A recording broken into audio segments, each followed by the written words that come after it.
Hi team, just having a little stop on our walk. Say hi Sydney. Hello everybody. No. Wanted to talk to you about expanding your capacity / resilience, it's the same thing, in a way that is safe.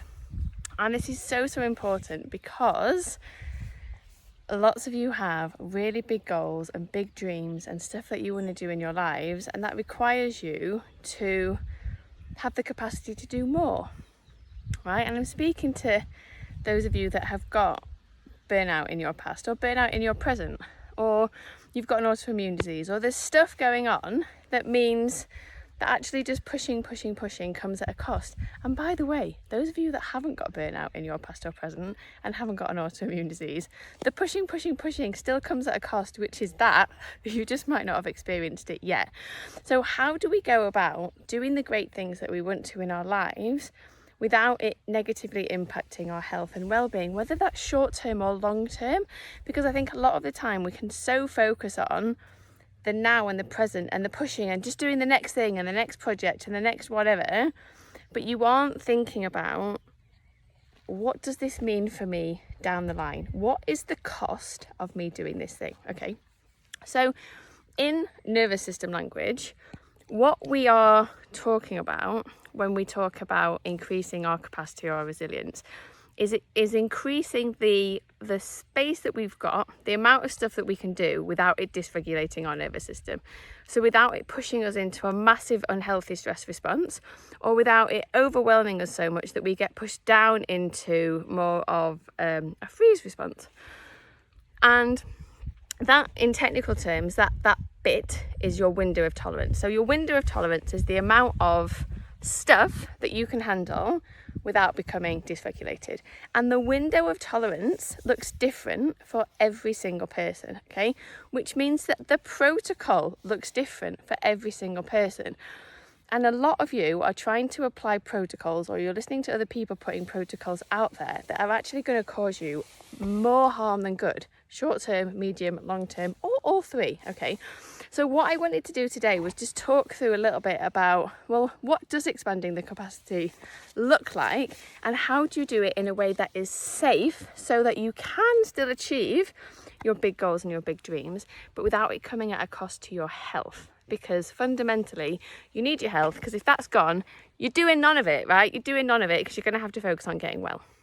So when we have things that stress us out, it puts us into a sympathetic state. It's that fight or flight state. Now, a little bit of stress is no bad thing.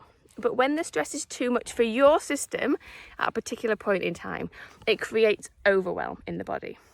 And that pushes us down into the lower dorsal tone, the freeze state, okay? And don't worry if these terms don't make any sense to you, but let's just say it's not good for you. That's where your burnout happens. It's where there's too much inflammation in the body. It's where the chronic illness comes in, the chronic stress. We want to avoid that because it's no good, right? So when you learn to do this work and do this work safely, and a lot of people out there teaching you this stuff haven't learned how to do it and haven't learned how to do it safely. So what they're sharing with you isn't really great for where you're at, okay? So this is going to be your antidote to that. So when we're doing things, what we want to do in nervous system language is to increase that window, increase that capacity. We want some activation, so we want some stress, but it's activation, mild stimulus. So we have small stresses. So if you would normally do, I don't know, let's take it in an exercise perspective. You would normally do 15 minutes of whatever, okay? It's like, okay, well, what happens if I push it to 20 minutes? What's the impact of that? How do I feel later on? How does it impact my energy levels? Or, if I normally sleep for 8 hours and then after a night I only sleep 7 hours or 6 hours, well, what's the impact of that for me, right? Not the impact of that for general or normal or what other people tell you should be able to happen. What's the impact of that for me? Okay, is it a stress that I recover well from? Is it a stress that I don't recover well from?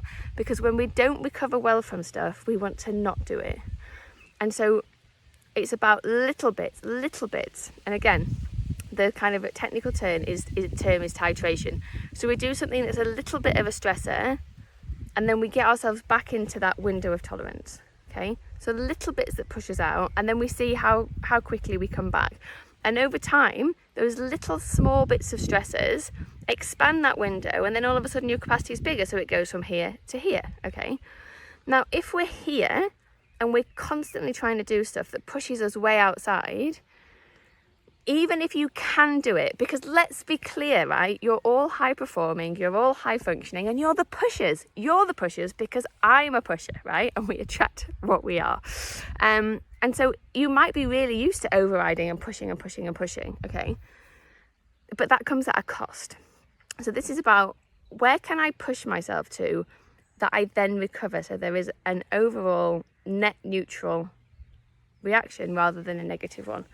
So I just want you to notice when you're doing things, or when other people are encouraging you to do things, how does it actually feel for me in the moment and afterwards? What's the impact of this thing for me on my health? And if people are encouraging you to do stuff and you're like, I'm just not sure that this feels good for where I'm at right now, can you honour that and not do it? Because long term, just pushing yourself a little bit outside of that window to stretch the window is going to be so much better for you than keep blasting yourself out there, because that's when you get the autoimmune, that's when you get the burnout, and that stuff takes forever to get back from. And if you're already got a system and you know there's past trauma in my system, there's chronic stress in my system, I've got some autoimmune issues, I do struggle with sleep, I do struggle with tiredness and fatigue, you've got to take this work gently, because otherwise you are setting yourself up for all manner of pain that you just do not want to go anywhere near. So, to summarise, when you're expanding your capacity, you're expanding your window of tolerance, your personal window of tolerance, because that is going to look different to everybody else's window of tolerance. And we do that with mild stimulus and activation. So it's little things that stress us out.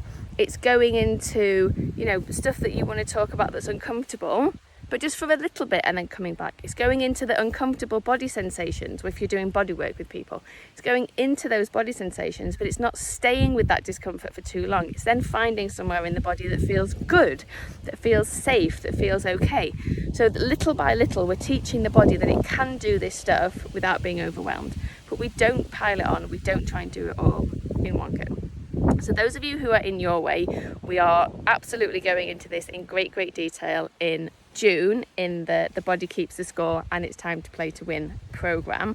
Those of you not in your way, if you'd like to know more about this, you'd like to ask me about the programme, or you've just got questions about what I've said, please reach out and ask me. I'm happy to help you, because your health and your wellness is so important alongside whatever other big goals you have, because you jeopardize your health and you can just flush all of your big goals down the toilet, because then you're going to have to take all of this time to get yourself back to well.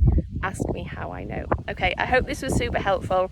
Let me know in the comments. Come and ask me your questions. I'm so happy to help, and have a fantastic rest of your days. Mwah.